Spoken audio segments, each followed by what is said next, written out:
Now, Kwabena Agyapong, my brother, my sister, rose to fame like a column of mercury in the mercury thermometer. My brother, my sister, the hard way. Now you all remember that he went to school at the University of Science and Technology in Kumasi, my alma mater.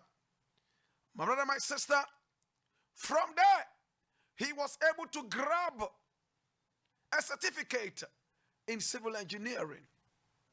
And then he established his own civil engineering outfit. Then he joined politics, of course. He was also a sports presenter, so you could tell that this is a man who has sports inside him. My brother, my sister, Kwabena Agyapong, according to Wikipedia, was born in 1962. It means that he was born 12 solid years before I, Blakk Rasta, escaped from the womb in order to see the sunlight. Kwabena Agyapong in those days was our hero. We would sit by the TV and watch him and love how this handsome, eloquent speaking man, my God, will tally his content and bring to you on a silver platter. Yes, that's the photograph of Kwabena Agyapong. Now he's aging. No two ways about that. We all aging. That's Kwabena Agyapong. Please find me a better photograph of this man. He's more handsome than what is portrayed here to be. Now, Kwabena Agyapong, my brother, my sister, made sports on TV so beautiful and nice. Remember, I started telling you something. That this was a man who rose like a column of mercury the hard way in the mercury thermometer. Now, those of you who understand what it is to say a mercury thermometer, the column of mercury never rises until there is heat. If there is no heat, it remains where it is supposed to be. My brother, my sister, there was heat in his life. Kwabena Agyapong rose the hard way. He went to the university, grabbed a certificate in civil engineering, came out, established his own company, and then, of course, he was in the media. And when it came to sports, Lord God have mercy. In fact, he was one of the most respected, I can say, on the whole continent of Africa. But that is where the problem is. He got into politics. And then he got a ministerial position. My brother, my sister, Kwabena Agyapong, my God have mercy, all of a sudden became so arrogant. I remember clearly how journalists were complaining in those days.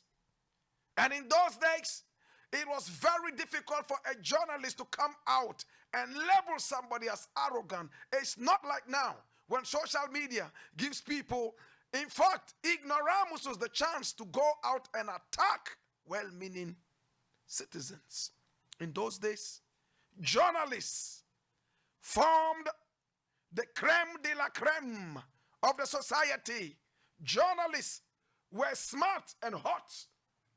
In fact, Kwabena Agyapong got into politics, and all of a sudden, cheeky answers he gave to journalists, very arrogant, that we were wondering if this was the same Kwabena Agyapong that we knew as the humble sports presenter on TV, as the man who rose the hard way.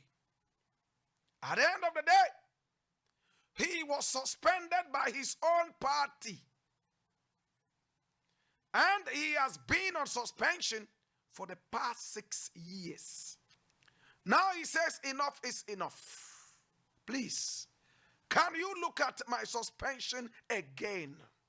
And that is where I salute Kwabena Agyapong. I was a big fan of Kwabena Agyapong. Huge fan of Kwabena Agyapong. I was in the secondary school at TR, Madia Secondary School, when we all used to gather around the TV set and watch this man talk nicely. Lord God have mercy. My brother, my sister, when his time on TV was coming to an end, many of us started singing a dirge because we knew we were going to miss him. We had to wait till probably the following week when he would come again. And Lord God have mercy. Interestingly, all the people who presented sports on GTV at that time were all Kwabena. There was Kwabena Agyapong. There was also Kwabena Yaboa. And another Kwabena, something that I will have to try and remember. Recently, he lost his son, I think in the UK or something like that. I mean, have our condolences. They were all brilliant. My brother, my sister, when this man got into politics, he became so arrogant. Spoke to journalists as if they were his slaves. Spoke to journalists as if he was their God. Spoke like a teen god. My brother, my sister, sometimes you will listen to him and wonder, this man, why? Why is it that when people have power, or when the people give some people power, they all of a sudden change? Kwabena Agyapong was a brilliant example about that. See what happened now? Now he was suspended by his own party from 2015, and according to the NPP, he was suspended amongst other people for misconduct. My brother, my sister, as to exactly what kind of misconduct, they did not go too much into the detail, but they said he used his office to misbehave and also to do other such things. I was not surprised. If I was surprised at all, then it's just because of the Ghanaian political scene. It looks like all politicians are thieves who try to shield other politician thieves. They say one government is so corrupt, yet when they get the chance to become part of the government, they stop criticizing them. They continue on the spree of stealing. When they are in opposition, it looks like all of a sudden they have some powerful binoculars to see every iota of corruption. It looks like all of a sudden they have a certain kind of periscope, better still, microscope, to see the minutest corruption. But the moment they get into power, no. Everything is cool. Everything is nice. They see no corruption anymore. And the worst part of it is they never even prosecute the so-called corrupt people they talked about when they saw them under the microscope. Better still, they are political microscopes. My brother, my sister. But NPP rose to the occasion, decided to suspend the national executive. I think he was the chairman. Yes, I believe he was the chairman. They kicked him out. Now he was the general secretary of the New Patriotic Party. Kwabena Agyapong. They kicked him out. Surprisingly, for 6 solid years, he's been without any portfolio. That does not mean that he does not get contracts for his private consultancy. I did not say that. All I'm saying is that the NPP made sure that they totally gagged him, that they totally shrouded him from all their activities. Maybe if you did anything at all, then it was backdoor, but he remained backdoor. We were told that even in 2020, he campaigned for Nana Akufo-Addo. In fact, he seemed to have learned his lessons, put away all the problems aside, and went ahead to campaign for the party. Right after the party is seemingly seeing some light, even though we have some legal hustling and bustling in the courtrooms. My brother, my sister, he now writes to the NPP asking to be reinstated.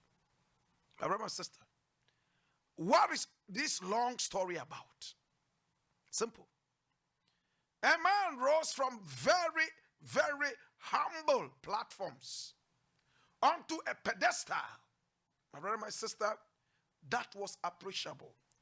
Pride set in, arrogance set in. My brother, my sister, and there is always that pride before that huge fall. It happened to Agyapong. Now he's writing back to his people after 6 years to ask them to reconsider. And it looks like his people are already beginning to think that, oh, I think he has served his time well.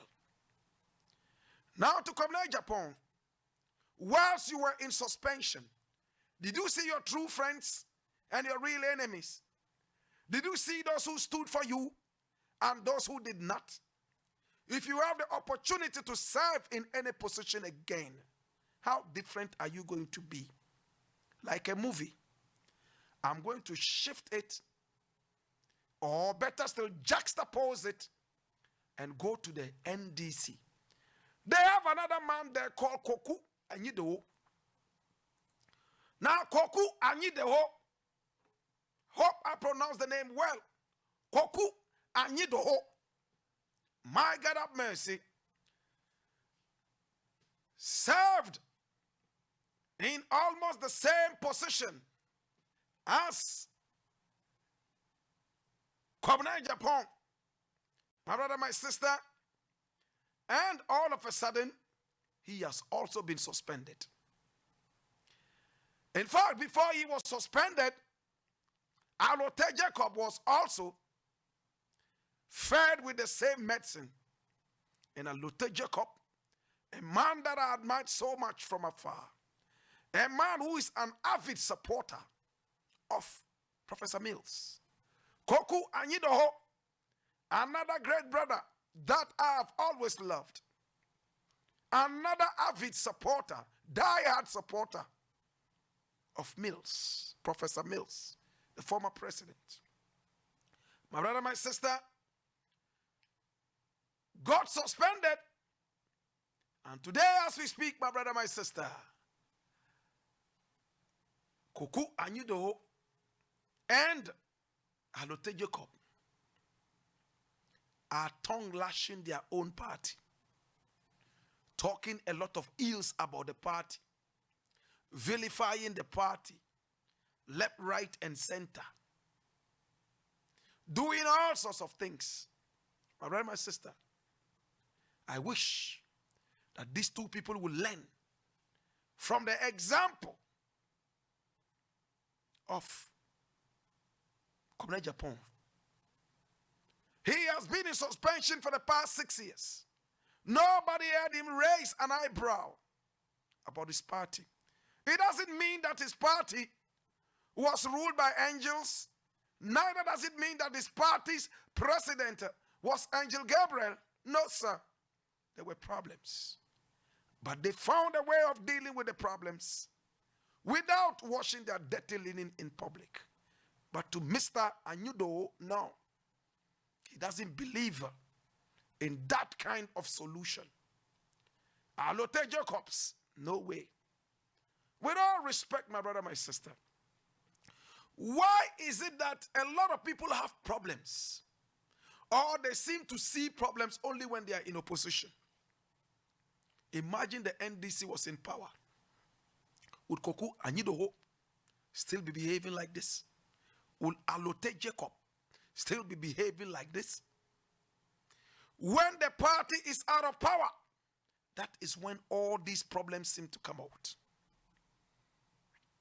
Because they believe that either the party will not come into power anytime soon, or by crossing carpet with their loyalty, they believe that something different would happen to them. I don't know what they think, and I don't want to know. But I remember there was this Alhaji. He crossed carpets from one of these parties to the other, either from the NPP to the NDC or the NDC to the NPP. I don't remember. But I remember the incident. They had been in opposition for long. Then he crossed carpets to the other party, vilified his former party. Fortunately or unfortunately for him, the party that he had been in opposition with for so long, and he just left, vilifying them, thinking they would never come into power, won the elections. You know what Alhaji did? He quickly apologized to his party again. And you know the childish thing Alhaji said? Alhaji said that they had been in opposition for so long, and he was really hungry. Not angry, hungry. That was why he crossed carpets. And that his party should forgive him and take him back. I don't remember which party, but you remember better. My brother, my sister, Kuku Anyidoho is still speaking against his party so vehemently. I will support a man who genuinely will speak against the ills of any institution or any outfit, but not a man who, for political reasons, political bitterness, political rancor, will come out and say things against his own party. Imagine the NDC wins in court, and the NDC is coming to power, and Nana Addo and his ilk will pack bag and baggage and return to opposition. What would be the predicament of Koku Anyido? What would be the predicament of Alote Jacob? My brother, my sister, when Alhaji crossed carpet to the other party, he believed that the party that had been in opposition for that long would never, at least not in the foreseeable future, win power. But the moment he crossed carpet, there are some people, they have to leave a certain outfit or institution so that the weight will reduce for the iron balloon to become a proper balloon to fly. How many people don't understand? Some people would have to leave you so that they go to dinner with Satan, and then you will be able to move. I'm not in any way saying that Kuku Anyidoho or Alote Jacob, I admire them so much, I respect them. I will not use any tax on them. But it's just a piece of reasoning. I will even call it advice. My brother, you have been with this party for long. If you are leaving the party, you leave the party. If you are not leaving the party, find a way of sitting down. After all, you are all politicians. Sorting your problems out. But no, they won't do that. I don't know whether they want to cross carpet. I don't know whether they want to, whatever it is. Look at the example of Kwabena Agyapong. His arrogance. Those days when he became a minister of state, arrogance. Extremely arrogant. Would speak anyhow to journalists. I hope and pray he has learned his lessons. And I believe he has. 6 years in the doldrums, 6 years in the cooler is enough to cool you down. To God be the glory. I leave it here and I quickly look at something else. But before then, Kuku Anyidoho, he was the Deputy General Secretary of the National Democratic Congress. Today, he has been suspended. Imagine the party just comes into power. Hallelujah. That is when you realize that you were actually extra weight on the ship. You had to be sacrificed. You had to descend for the party to move on. My brother, my sister, I leave it here and I look at some other things. Today in courts, there were arguments for whether more witnesses should be allowed or not. But whatever it is, if you have nothing to hide, when you walk light. But if you have everything to hide, when you walk, you turn round and you even get frightened by your own shadow. I'll leave it here. I'm not going to talk too much about it. My biggest worry is not only about the flawed elections, the killing of innocent people that we saw. But I also am very concerned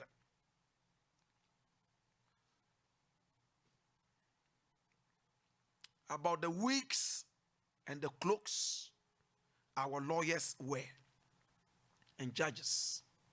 I spoke about it yesterday. What is this, the thing they wear on their head?